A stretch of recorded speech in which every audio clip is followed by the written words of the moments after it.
This episode of True Crime with Kendall Rae is brought to you by Bombas, and thanks to their support and support from viewers like you, today I'm able to make a contribution to the Higher Hope Foundation. People, sock season is upon us, and it is time to treat yourself to some of the best quality, comfy, cozy socks on the market, and Bombas has a huge variety of options. They have a bunch of different colors, a bunch of different styles, different options, whether you're looking for more of the no-show option or you want to show them off, you want the heavyweight option. Bombas has it all, and what's cool is every purchase that you make, one is donated as well. And don't miss Bombas' new holiday drop. It's made up of the plushiest, softest, most absurdly comfortable essentials for the season, including merino wool, cashmere merino blend vintage rib socks, cozy and plush slippers, which are excellent. I can speak from experience. And of course, fuzzy socks, which I know we all love this time of year. It's kind of like a blanket, but for your feet. Bombas makes the number 1, 2, and 3 most requested items in homeless shelters, which are t-shirts, underwear, and socks. And they donate an item with every purchase.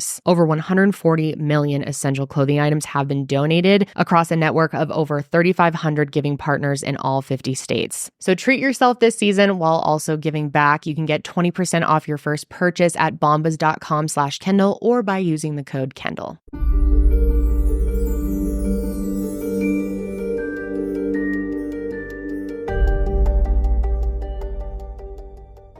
Hello, everyone, and welcome back to True Crime with Kendall Rae. Thank you so much for joining me today. I'm so happy to have you. And if you are new, then welcome. Also happy to have you, and make sure to click subscribe so that you never miss an upload from me.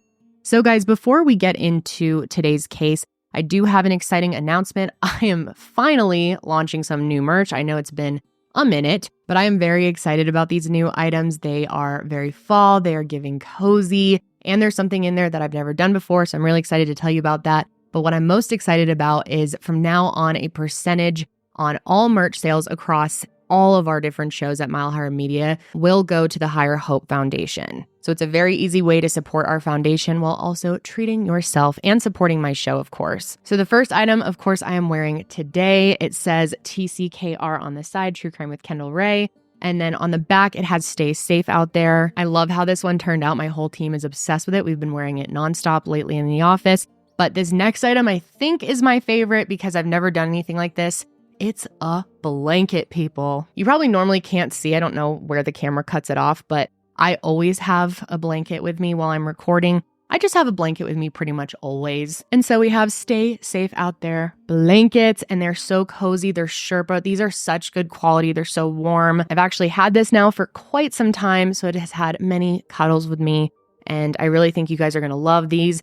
We did do limited quantities on them, so I'm not sure how quickly they'll sell out. We did one for one of our other shows, and it sold out super, super fast. So if you want one, definitely jump on it. And then finally, what else do you need to complete the fall look? You need a mug. Again, it says Stay Safe Out There. It's in a soft purple color. I love how it turned out. So if you're interested in picking up any of that, it's all available at kendallrae.shop. But moving into today's case, we're going to be talking about Sierra LaMar. Now, her case is solved. However, it's been 12 years and her remains have never been recovered. And so her family has never been able to lay her to rest after they and their community have spent tireless hours searching for her throughout all of those years. And I've seen it reported that between police searches, rescue crews, and volunteers just going out and searching for her, over 50,000 hours have been spent looking for Sierra, which is actually equivalent to about 5.5 years. And still to this day, nothing has been found, which is just so heartbreaking to think about. The community of Morgan Hill, California has never forgotten about her. It's really amazing how they've all come together.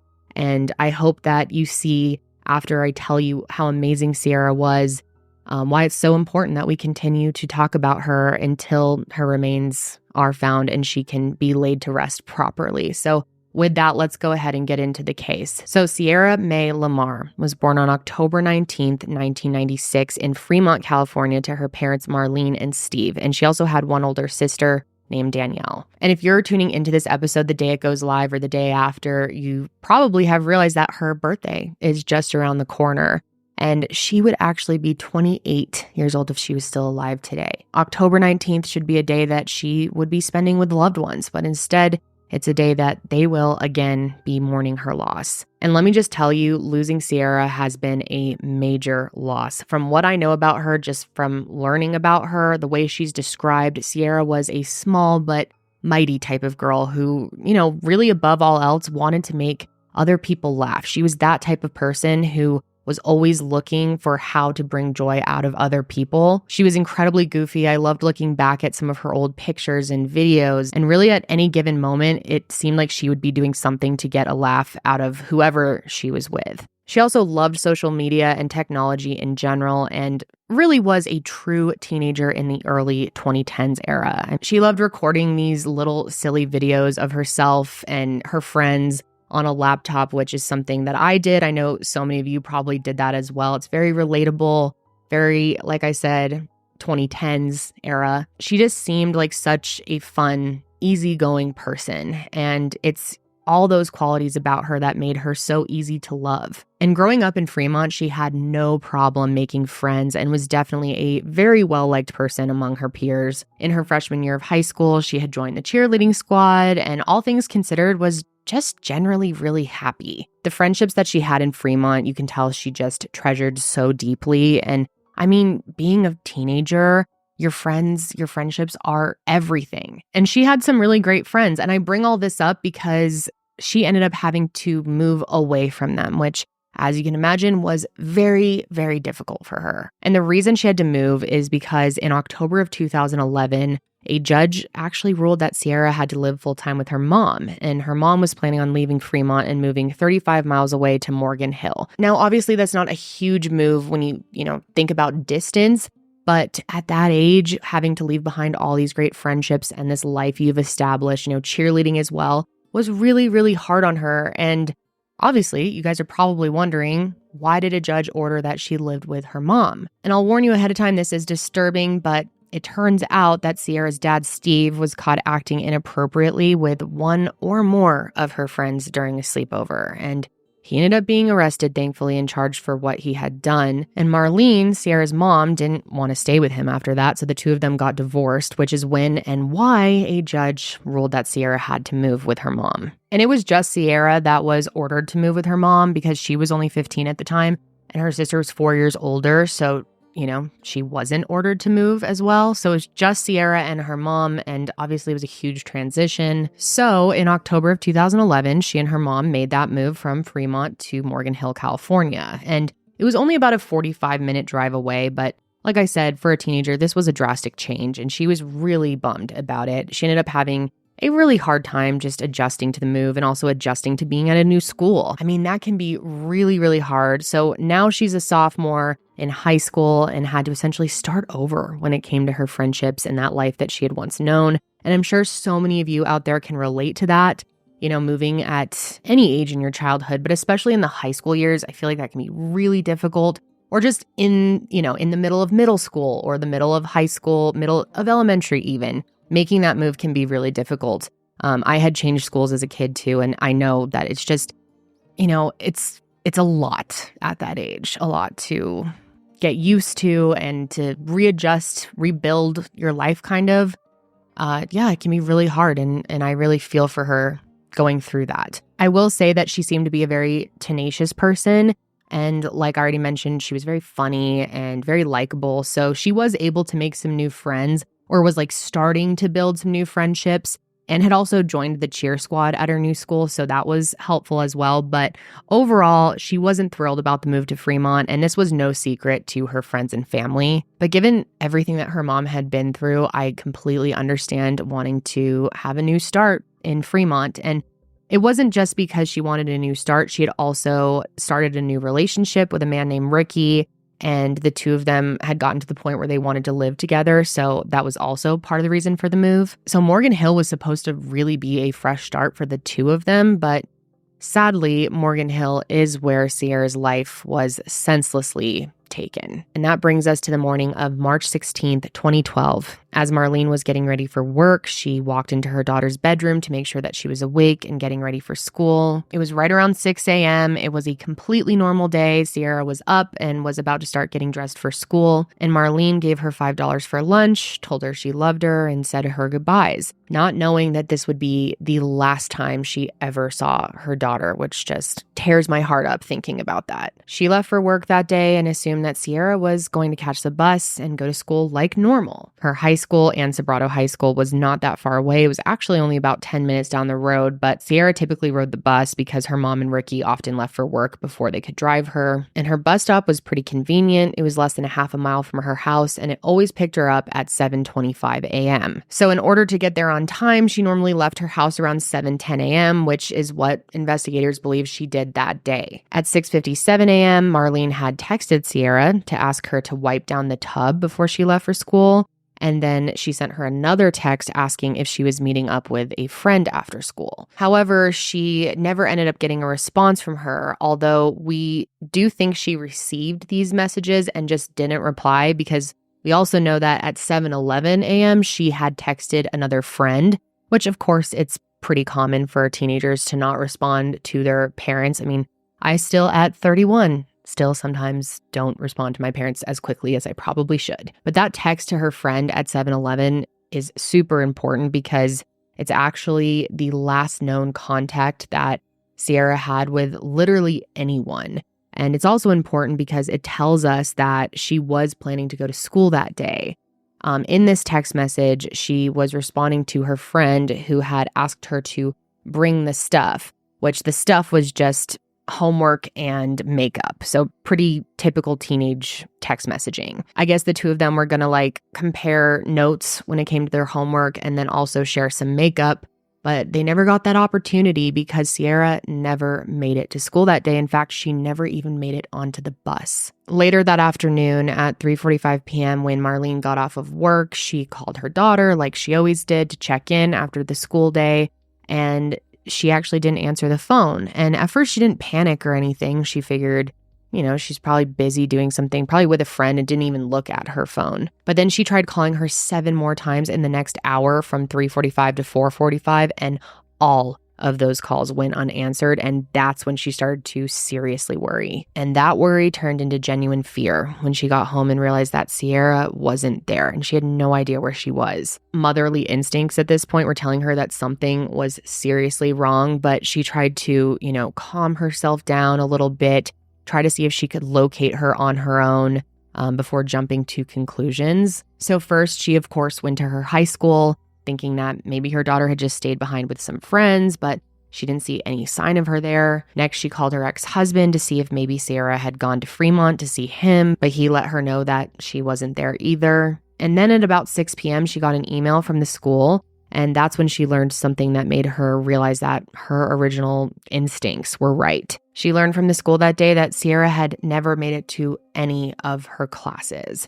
And so she decided to call all of her friends one last time, see if she happened to be with any of them, and she wasn't. So at that point, she went ahead and called 911. And of course, Marlene is completely panicked by this point, as any parent should be. And she starts begging them to issue an Amber Alert. And this whole part really confuses me. I've worked on several cases where Amber Alerts were not issued, and I always have trouble figuring out exactly why. I know there's certain qualifications that have to be met, and that was the case here. Apparently, Sierra didn't meet the qualifications for an Amber Alert, which I just don't understand. I could just go on and on about that, but I did not see any reporting as to what qualifications she didn't specifically meet, why they wouldn't issue an Amber Alert, which is incredibly frustrating. That being said, though, luckily the Santa Clara County Sheriff's Office did jump right into action. That evening, an officer was dispatched to Marlene's house, and by that point, Steve had driven up from Fremont as well because he was equally concerned about their daughter. And together, they answered the officer's questions. And at first, I'm sure this won't surprise you, we hear about this all the time, the officer thought that Sierra had run away. And I understand why. It is very common for teenagers to run away. It does happen quite a bit. So I see why they have to go through this process of asking questions about their personal life. Did they have any fights going on? Were they upset? Is there any reason they wouldn't want to be home? Things like that to determine if there would be a reason they would possibly want to run away. Now, luckily in this case, they didn't hang on to that theory and make it their main theory, because we've heard of way too many cases where they have done that and then things were missed or things weren't prioritized or the case was straight up neglected because they were assumed to be a runaway. That is not the case here. But like we know, Sierra was not happy living in Morgan Hill. In fact, she did mention to some of her friends at several different points that she was considering moving away, or at least wanted to move away, which who knows if she was saying that in a more, sarcastic, emotional way, or if she actually had any plans. But that is absolutely not what happened here. And luckily, detectives did look at her case with a critical eye and take it very seriously. So they started their investigation. And of course, everyone is hoping that maybe she did run away and that she's okay and that they'll quickly be able to locate her. So the plan was to look for evidence to make sure that there was no foul play. But very quickly, the evidence showed otherwise, that there was, in fact, foul play involved in this case. Beginning on the morning of March 17th, officers began canvassing the immediate area surrounding Sierra's house, and detectives were working to establish a timeline, and here's what they were able to put together. Based on Marlene's statement, Sierra was awake and in the house around 6 a.m. when she left for work. After this, they determined that she had posted on social media around 6:30 a.m. and then texted that friend at 7:11 a.m. And just as a reminder, that text was about meeting up with this friend at school that day. So she planned to go and just never made it. And then after this text, her communication with the outside world, as far as we know, just completely shut off. Now, to try and figure out where she may have gone, the officers that were canvassing the area tried to find surveillance cameras. But the thing is, and this is crucial to the case, this bus stop was located at the intersection of two very rural roads, Palm and Doherty Avenue. Morgan Hill, and specifically where Sierra was living, has a lot of vast open fields and farmland and orchards, and actually it's really what the area is known for. And while it's beautiful, it means that there were no cameras even remotely near where she walked the bus. But investigators weren't at a complete loss, because it turns out that Sierra's school bus was equipped with security cameras, and when they looked at those, well, they saw nothing. And for as frustrating and scary as that was, it actually told them a lot, because it told them that she never got on the bus, which helped them establish a window of time where they think she disappeared. And that window was a 14-minute span between 7:11 a.m. when she sent that final text and 7:25 a.m. when the bus showed up and she did not get on. Now, since there were no cameras in the area, the next best thing that law enforcement could do was continue to canvass the area, as well as look into her last known movements. And luckily, because Sierra was such a big social media person, she had actually posted a selfie that morning. And so it gave investigators a rough idea of what she was wearing that day. And it wasn't much, but they could tell that she had on a black sweatshirt with a partial logo, which they quickly identified the logo as the San Jose Sharks hockey team's logo. And that ended up being incredibly helpful, which I will explain why later on. And in the meantime, while investigators are just starting their investigation and figuring out all of those details, the local media jumped right onto spreading the word about Sierra, which is fantastic. You don't always see that. You don't often see that most of the time when it comes to disappearances. So it's great that they were getting the word out and the community was, hearing about it very quickly. And it wasn't long before a massive search was kicked off. On Saturday, March 17th, less than 24 hours after she had been reported missing, more than 300 people were already out looking for her, or for any sign of her, really. And they were really focused on the grassy fields that surrounded her house. And on that day and every day that followed, people from Morgan Hill and all over the Bay Area as well came together in an effort to try and find Sierra. And a local elementary school even set up a search center where volunteers would gather to share information and talk about where to look next. And starting on the 17th, the police started looking into sex offenders in the area. And unfortunately, turns out there were a lot. The thing is, though, each and every one of them had a solid alibi that law enforcement was able to confirm. And I'm sure a lot of you are wondering about Sierra's dad. And he actually told police about his history right away. I mean, he knew that they were going to look into their entire family, so they were going to find out anyway. and he wanted them to hear it from him, and they were able to clear him. I mean, when they first found out about his history, they were definitely shocked and concerned, but yes, they were able to clear him pretty quick. And there was something else that came up that shocked them even more, and that was Sierra's cell phone. Her phone was actually discovered less than 24 hours after she went missing, and the circumstances of them finding it are pretty strange. On the night that Sierra was reported missing, so literally just the night before, that first deputy who arrived to speak with the family tried calling Sierra's phone multiple times, but every time he called, it went right to voicemail until about 3:48 a.m. on the 17th when it didn't go right to voicemail, meaning that now it was turned on and that they would be able to track the cell tower that it was pinging off of, which was huge. And while they were looking into the data, they saw that her phone had turned on and off several times. Now, it was only ever on for a few seconds, but it was just long enough that they were able to get an approximate location for it. And later that day, with the help of search teams, they located her Samsung Galaxy phone, which had been laying on the wet ground. And basically what was happening is because water had seeped into the phone and into the battery itself, which I'm sure many of you have spilled water on your phone or submerged it into water and have experienced it turning on and off or the screen blinking, the mic going in and out, things like that.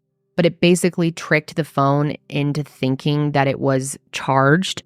And so it would turn on for just a second, just long enough for them to get that ping. And then that was it. So it was never actually turned on by anybody. It had been laying there on the wet ground that entire time. But the other really important element to note here is where the phone was found. It was only a few blocks away from her bus stop, meaning that whoever took her had ditched her phone pretty much immediately. So of course the phone was sent off to the crime lab pretty much right away. And while it was being processed, the search continued. And another huge discovery was made a day later, on Sunday the 18th. A search crew was looking in this area that is sort of like a barn structure out in an open field. And they ended up finding Sierra's Juicy Couture bag lodged between some cacti. And inside her bag, they found neatly folded clothing, including a pair of jeans, and the black San Jose Shark sweatshirt that they knew she was wearing on the morning she disappeared because of that selfie. They also found a bra, a pair of underwear, a sock, her shoes, and some of her school paperwork. And this is just a horribly sad detail, but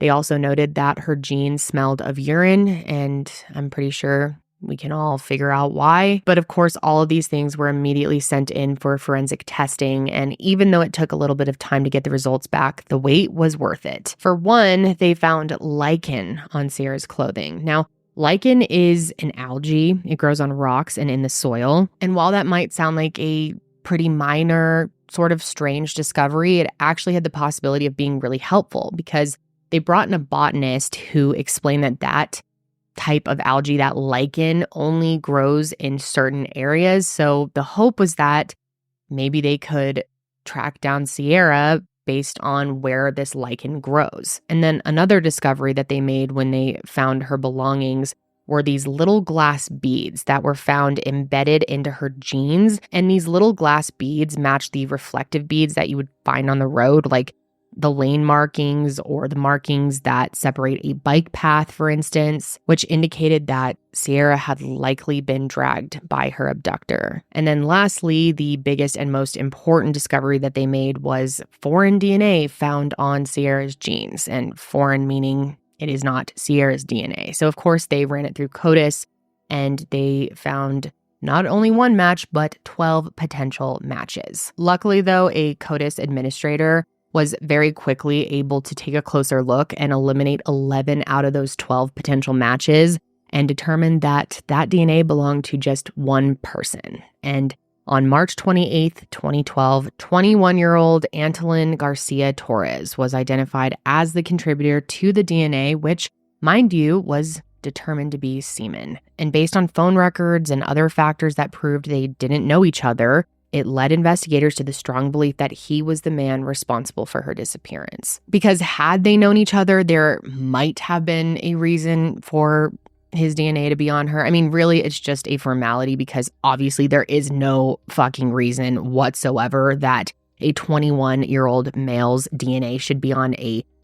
especially semen, should be on a 15-year-old girl, period, point blank. But this just proved without a doubt that his DNA being on her meant he was responsible. Now, from the public's perspective, this information was not released. This discovery was kept private to law enforcement, which totally makes sense. This is often done, and it's because they don't want the suspect to know that they're onto them and have good evidence against them. And of course, at this point, there also was a possibility that Sierra could have been alive and being held captive, and they definitely didn't want to spook him at all. And so instead, they were hoping that he would lead them to her.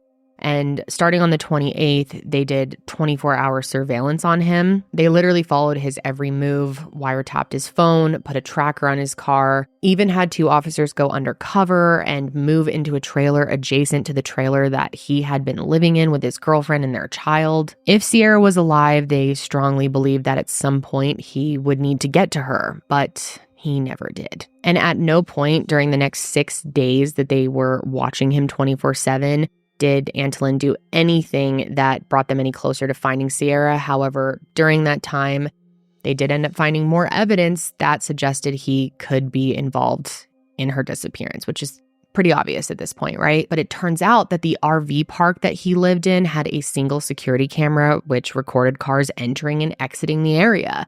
And there was only one way to get in and out, so it recorded any possible comings and goings. And when they looked at it from the morning of March 16th, they saw Antolin's red Volkswagen Jetta leaving the RV park. Here's the thing, though. At first, it looked like he didn't leave that morning until 8 a.m., and we know that it's believed, at least, that Sierra was abducted between 7:11 and 7:25 a.m., meaning that he couldn't have been responsible. So, of course, that was confusing to everyone at first, but then they realized that the cameras hadn't been adjusted for daylight savings yet, which means he left at 7 a.m. And the RV park where he lived just so happened to be 10 minutes away from Sierra's bus stop. The security footage also showed that he didn't return home until right before 1 p.m., giving him about 6 hours where he was unaccounted for. And because of this, and because Antolin had never led investigators to her over that 6 days of constant surveillance, they decided that it was finally time to speak to him. So on April 4th, 2 detectives show up at his RV, and let me tell you, this guy is one cocky son of a bitch, because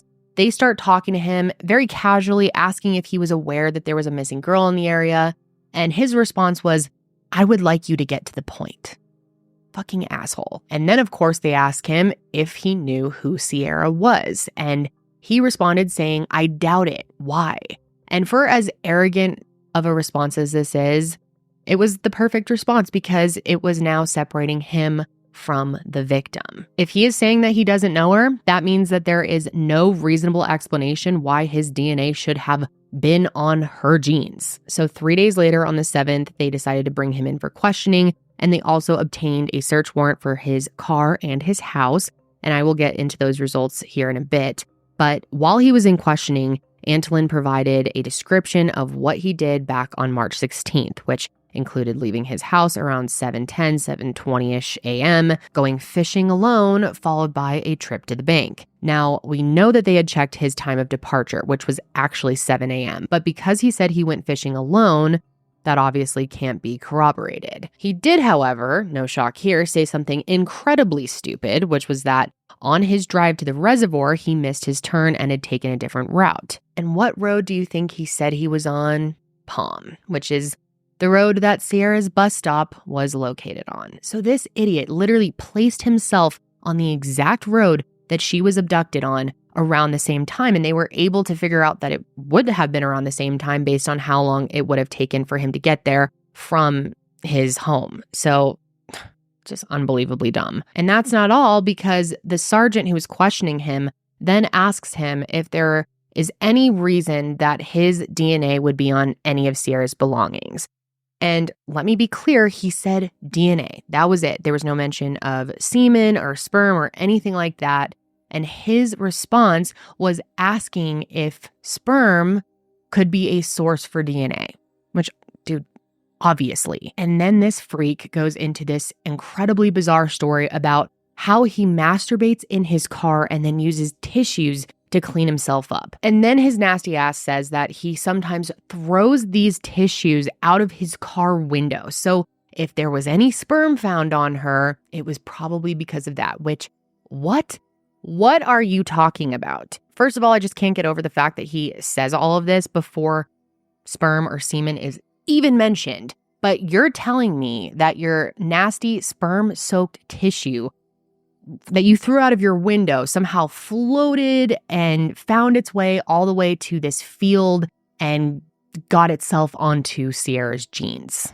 Okay, makes total sense, right? Especially because her jeans were found inside of her bag. But for as stupid and outrageous as his statement was, and obvious how he is definitely connected to her disappearance, it still wasn't enough evidence at this point to make an arrest, and so he was free to leave that day. Meanwhile, though, his car was still being processed, and the bank that he said he went to was being looked into as well, and it turns out that he did go to the bank. Security cameras placed him at Bank of America around 12:50 p.m., and although the footage was grainy, it looked like the bottom of his jeans were a darker color than the top of his jeans. They couldn't say for certain, and I know it sounds like sort of a weird thing to point out, but investigators speculated that that dark part of his jeans was an indication that he may have been near a body of water. Now, of course, he did say he went fishing, so if they're assuming that's true, that could also explain the water, but of course they're thinking that maybe he was at a body of water because he was disposing of Sierra's remains somewhere wet, which would make sense when it comes to the algae as well. But in the countless searches that have been done to find her, reservoirs, ponds, and lakes were searched with the help of expert dive crews, and even on days with terrible weather conditions and low visibility, they never stopped looking. But each and every search to this day has ended with no sign of Sierra. One search did turn up an empty box that was labeled handcuffs and also some used condoms, but that was the last of what they ended up finding. Even cadaver dogs who scoured miles and miles of land were not successful, and during all of this, Sierra's family even offered a $10,000 reward for information, but that reward went untouched. Thankfully, though, it wasn't too much longer before the results from Antolin's car came back. And what they found was incriminating to say the least. Inside Antolin's car, they not only found Sierra's DNA on the rear driver's side door and on a pair of gloves, but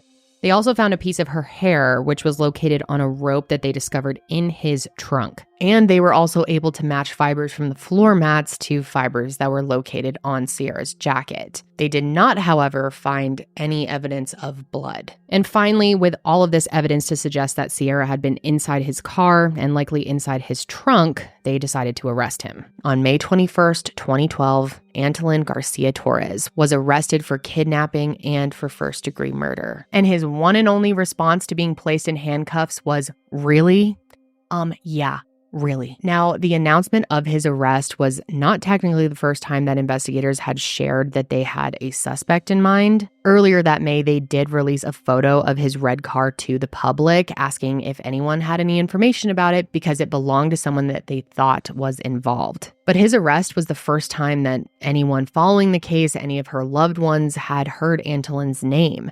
And they were super confused because Antolin was not someone that any of them knew. It wasn't someone that they thought Sierra knew. So what did he have to do with her murder? And to this day, that remains a bit of a mystery. Despite his arrest, and this isn't surprising because he is such an awful person, but he has not shared any details when it comes to his involvement in Sierra's murder. So investigators and prosecutors have had to come up with their own theory as to what happened, and they truly believe that this was just a random attack, just a case of wrong place, wrong time. They believe that he had either been watching her at her bus stop and learned her routine and just struck when he thought the moment was right, or this could have really just been a crime of opportunity. The thing is, though, Sierra wasn't his first. I mean, his first murder as far as we know, but she wasn't his first violent attack. Because while investigators were looking into him, they obviously wanted to run a background check and look to see if he had any history of violence. And for starters, it looked like he had a prior conviction for interfering with an officer, which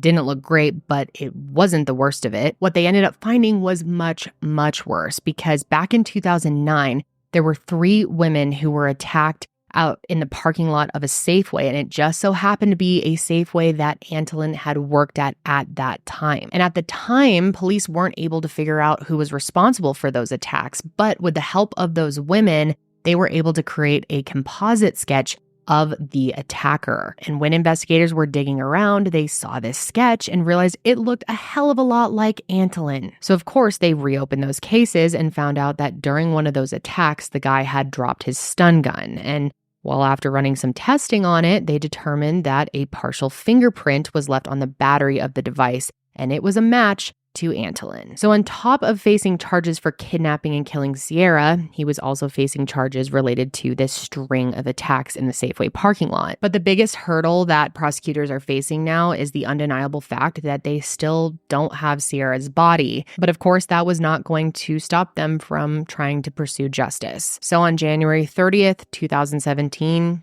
Antolin's trial began. He had pleaded not guilty back in February of 2014, and in the years that he awaited trial, he never said a word. The searches continued day in and day out, but were officially suspended by law enforcement in May of 2015. That being said, though, the community searches went on, and loved ones never gave up on finding Sierra, and that remains true to this day. Balloon releases and candlelight vigils were held repeatedly in her honor. And like I said earlier, the way that this community came together for Sierra and her family was something that was just so incredibly beautiful to see. And I wish that was always the case for victims of violent crime. Now, as for his trial, that went on for quite some time, from the end of January through the beginning of May, and to nobody's surprise, the defense argued that Sierra had, in fact, run away. And they even believed that they had evidence to back up that theory. And that evidence was one of Sierra's old school notebooks. And in this notebook, there was a note that read, "I hate my life. No one ever sees this. I will be in San Francisco by 3/16/12. Now, mind you, 3/16/12 happens to be the day that she went missing. So this seemed like a crazy coincidence, right? Plus, they also had another note that had also talked about running away.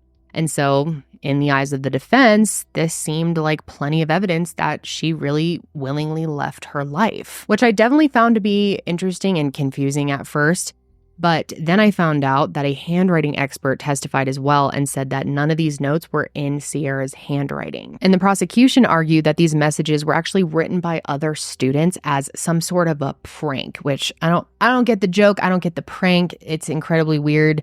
I don't know what kind of kids even. I mean, kids can do some dumb things, but really to make a prank for a case like this, I mean, I believe it happened because I do not believe that these were written by Sierra. It's just, God, really? But luckily, for the most part, these notes seemed to be discredited during the trial, and luckily, the jury agreed with the prosecution. And on May 9th, 2017, after 2 days of deliberation, they found Antolin Garcia-Torres guilty on all charges. And although he was facing the death penalty, they decided to spare his life and ultimately recommended a sentence of life in prison without parole, which was a decision that Sierra's dad disagreed with, and I completely understand where he's coming from there. He believes that the man responsible for his daughter's death should not be afforded the opportunity to live, and wish that they had chosen a different conclusion. As for Marlene, she said that although they are grateful that the jury chose to convict Antolin, nothing will take away the pain and sorrow that they experience every single day. Antolin Garcia-Torres showed little emotion, but he bowed his head when the jury's verdict was read aloud. Guilty for the kidnapping and murder of Mae LaMar. Guilty on all counts.